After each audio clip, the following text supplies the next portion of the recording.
നമസ്കാരം. പൂരക്കോലമേന്തിയ ആനകൾ തമ്മിൽ യുദ്ധം.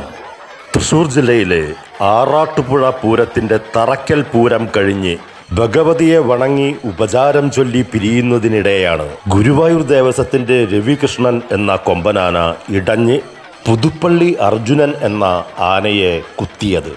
കുത്തേറ്റ് ഓടിയ അർജുനൻ എന്ന ആനയുടെ പിറകെ രവികൃഷ്ണൻ എന്ന ആനയും കുറേ ദൂരം ഓടി ആക്രമിക്കുകയും ചെയ്തു.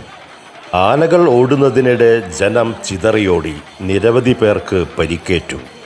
കേരളത്തിലെ ഏറ്റവും പ്രശസ്തമായ പൂരങ്ങളിലൊന്നാണ് ആറാട്ടുപുഴ പൂരം. 100-ലേറെ ആനകൾ നിരക്കാറുള്ള പൂരമാണിത്. പൂരത്തിനു സമാപനം കുറിച്ചുകൊണ്ട് ആറാട്ടുപുഴ ഭഗവതിയെ അർദ്ധരാത്രിയോടെ 3-ാം തവണ വന്ദിപ്പിക്കാൻ ശ്രമിച്ചപ്പോഴാണ് ആന ഇടഞ്ഞത്. പാപ്പാൻ സേതുമാധവനെ ആക്രമിച്ച ശേഷമാണ് രവികൃഷ്ണൻ എന്ന ആന ഓടി അർജുനൻ എന്ന ആനയെ കുത്തുകയും പിറകെ ഓടി ആക്രമിക്കുകയും ചെയ്തത്. ആറാട്ടുപുഴ മന്ദാരംകടവ് വഴി പാലത്തിനു മുകളിലൂടെ മുളങ്ങ് ഭാഗത്തേക്ക് ഓടിയ ആനകളെ പിന്നീട് എലിഫന്റ് സ്ക്വാഡ് എത്തി തളച്ചു.